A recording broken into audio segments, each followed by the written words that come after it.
from Bugeye, guys. So this car came to us with a big dent here, which we've repaired.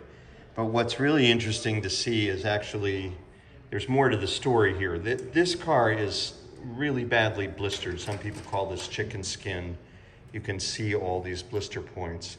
And before the dent happened, we didn't have a window into the rust, but I wanted to make this short video and show you that under here is more of this.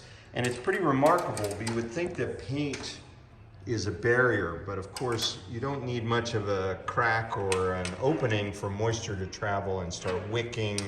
And there's a little bit of filler here, not much, but of course it tends to act as a bit of a sponge for moisture.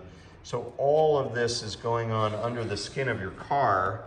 And if you store the car incorrectly, and I'm afraid this car happened to be in a very moist seaside village in South Carolina, and also under a carport. So it had unconditioned air in high humidity. I don't know that it had salt air blowing all over it, but it was moisture, salt or no salt. And this is what you get. Now that can be further compounded if you put a cover on a car. So if you have it in a carport with a cover on it and there's moisture all around, that moisture is effectively getting trapped under the cover. And then you end up with this, and this turns into, you know, is this progressed to a high level? So we will now strip all of this. You can see actually some rust bleeding out of the paint here, but that was because it was cracked where it was dented. So now the metal is restored to the right shape, and we'll get cracking on repairing this. This is some luggage rack holes that we welded shut. You can see the exact same condition here on the bonnet.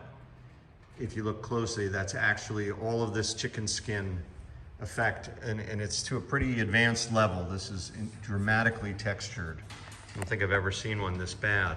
But the reason for this video is just to remind you that moisture is bad, as if you didn't know that. Of course you know that, but I think that it's important to keep looking for ways to keep your car dry. If you wash it, I made a video last week about making sure it's dry when you're done washing it. If it gets caught in the rain, by all means drive your car in the rain. I do it. It's fine, they were made in wet climate, but just make sure you dry it when you put it away. And so that's what we're up to this week, preserving bug eyes at Bugeye, guys.